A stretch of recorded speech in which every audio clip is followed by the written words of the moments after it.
sakali man Sir Rapi Tulfo na mapanood niyo tong interview na to.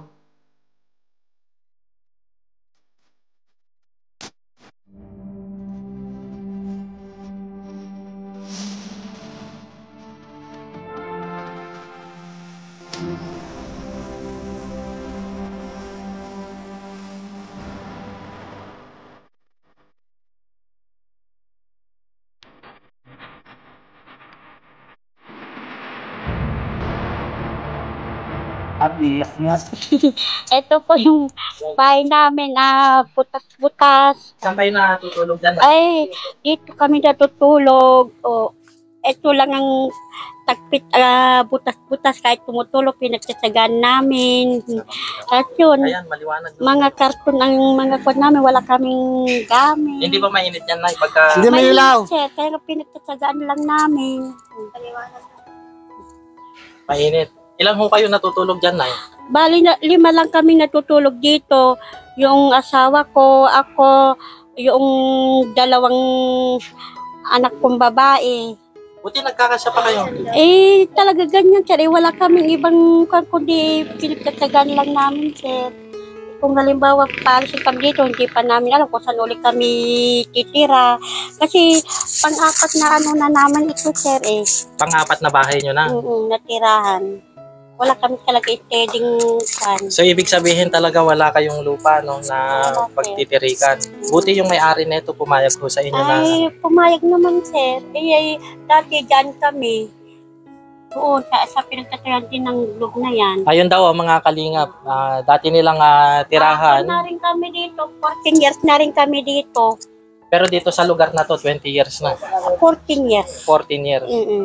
Kasi kung saan lang kami, dito sa Barangay 1, kung saan kami talaga tumitira. Dito lang kami tumitira. Nanirahan na ng permanente. Tumagal. Tumagal. Dahil 14 years. Yan, yung anak ko na yan, na pinanganak ko dito. Dito. Anong pangalan? Balong. Yung poso na yung kubeta, binigay naman ng barangay. Binigay ng barangay. Tingnan nyo mga kalinga pa ito. Yung sa lugar nila, ayan. Pispan yan, ano, Nay? May mga alagang isda dyan. Wala naman, sir. Pero dati. Pero kapag makabaw ng kalat nagkakarat ng mga anak ko, nilalagyan nila yan. Pero kami rin ang mga anak ko rin ang... Mga tilapia, ganon. Sila rin ang naglilimas. Parang ang sarap na manirahan dito sa masaya naman kayo, no, Nay, dito. Lang kami, bagay lang kami kasi mahirap naman kasi na kung hindi kami makibagay, baka paalisin naman kami rin. Wala naman kayo pupuntahan na iba? Oo, sir. Talaga wala kami pupuntahan, sir. Umaano sa amin, marami nang dyan na may mga kanyang pabahay. Kami nga lang hindi nabibigyan. Puro promises. Lalo na iportista kami. Diyan sa Bagong Sikat. Yung natatanggap nyo po sa 4-piece na nagkakasya naman. Pinagkakasyahan ko na lang, sir. Siyempre, ilan yung anak ko pagka na nag-aaral, 3 sila. So, bibili ako ng bigas namin, pang-ulam, pinagkakasyahan ko kahit pa paano, sir.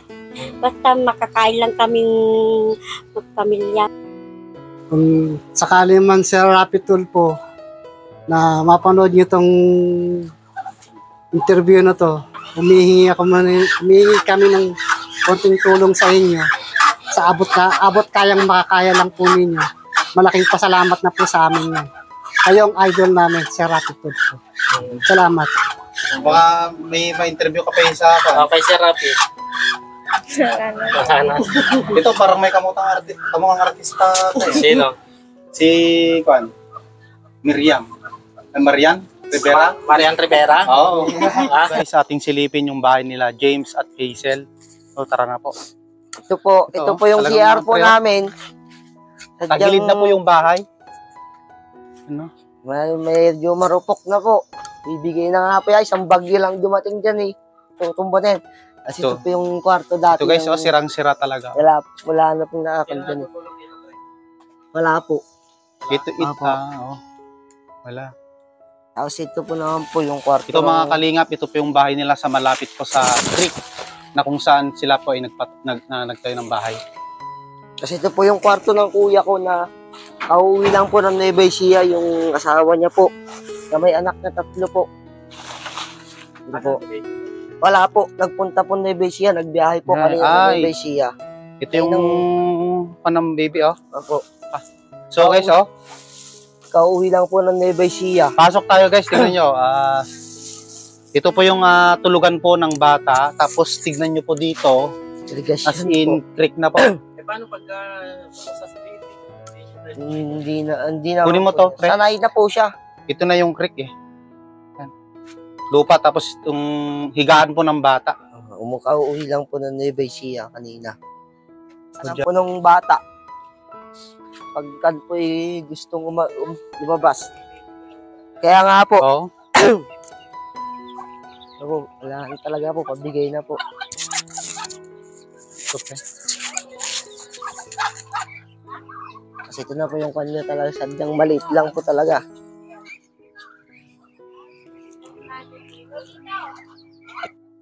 Ang pamilya na ito na may mga artistahin ng mga anak na sina Tatay Bernardino at Nanay Josephine. Sila ay may 7 anak, ngunit sa hirap ng buhay, 2 lang sa kanilang mga anak ang pumapasok ngayon sa paaralan. 5 dito ang nahinto sa pag-aaral dahil sa hirap ng buhay.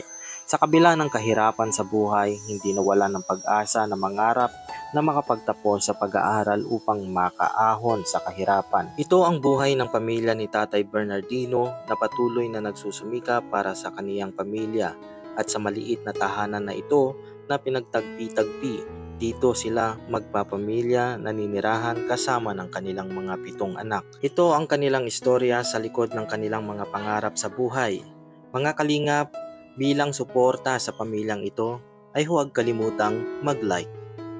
Mahal, sana'y pakinggan mo ang awitin kong ito, na handa akong magbago para lamang sa iyo. Lahat ay aking gagawin, pagka lang mawalay sa akin at ang puso at isip ko. Sana iyo din ang kingin at maramdaman ko sana ang pag-ibig sa iyo. Di sasayangin ang pag-ibig na inalay mo, at handa ko pang baguhin ang lahat-lahat sa akin. Di mahalin mo lang ako, yun lang ang tangi kong hiling. Aking pagmamahal, sana na may maramdaman at malaman mo lang na ikaw lang ang siyang laman ng isang tulad ko na umibig sa iyo. Sana'y dinggin ang mga panalangin at awitin kong to. Aking pagmamahal, sana na may masuklian, at ang nais ko lang, sana iyong maramdaman ang isang tulad ko na umiibig sa iyo. Sana'y dinggin ang mga panalangin at awitin kong to. Please subscribe to Mercado TV.